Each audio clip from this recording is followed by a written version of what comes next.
বিশ্বকাপে এখনো কোয়ালিফাই করতে না পারা ব্রাজিল জিতবে ২০২৬ বিশ্বকাপ শিরোপা। দর্শক, ব্রাজিল কি পারবে ২০২৬ বিশ্বকাপ জিততে? আপনাদের মতামত আমাদের কমেন্ট করে অবশ্যই জানিয়ে দিন। কনমেবল অঞ্চলের বিশ্বকাপ বাছাই পর্বে খুব একটা ভালো অবস্থানে নেই ব্রাজিল। পয়েন্ট টেবিলের চতুর্থ স্থানে অবস্থান করা দলটি এখনো কোয়ালিফাই করতে পারেনি ২০২৬ বিশ্বকাপে। ২০২৬ বিশ্বকাপে আদৌ কি ব্রাজিল সরাসরি কোয়ালিফাই করতে পারবে কিনা তা নিয়ে এখনো রয়েছে শঙ্কা। এখন পর্যন্ত বিশ্বকাপ বাছাই পর্বের ১৪ ম্যাচ খেলে সেলেসাওরা অর্জন করতে পেরেছে কেবল ২১ পয়েন্ট। বাছাই পর্বে ব্রাজিলের সামনে বাকি আছে কেবল ৪ ম্যাচ। সরাসরি কোয়ালিফাই করতে হলে নেইমারদের এই ৪ ম্যাচের অন্তত জিততে হবে ২টি ম্যাচ।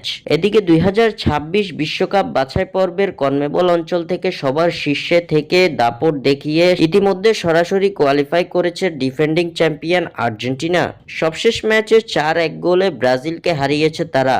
২০২৬ বিশ্বকাপেও ফেভারিট হিসাবে এবং শিরোপা জয়ের শক্ত দাবিদার হিসাবেই খেলবে আলবিসেলেস্তারা। তবে এই আর্জেন্টিনাকে এবার গণায় ধরল না ব্রাজিলিয়ান সুপারস্টার নেইমার জুনিয়র। মেসিদের ফেভারিট হিসাবে ধরা তো দূরের কথা, বিশ্বকাপ জেতার ক্ষেত্রে শক্ত দাবিদার যে তারা সেটাও গণ্য করতে নারাজ নেইমার। সম্প্রতি এক সাক্ষাৎকারে নেইমার জানিয়েছেন ২০২৬ বিশ্বকাপ জিতবে তার দল ব্রাজিল। ২০২৬ বিশ্বকাপ জিতে হেক্সা পূরণ করে ইতিহাস গড়তে চলেছে সেলেসাওরা। এ প্রসঙ্গে নেইমার বলেন, আমার সবচেয়ে বড় স্বপ্ন বিশ্বকাপ জয় করা। আমি মনে করি আগামী বছর বিশ্বকাপ জয় করার জন্য আমাদের একটা ভালো দল ও সুযোগ রয়েছে। আমি মনে করি আমরা বিশ্বকাপ জয় করব এবং ইতিহাস গড়ব।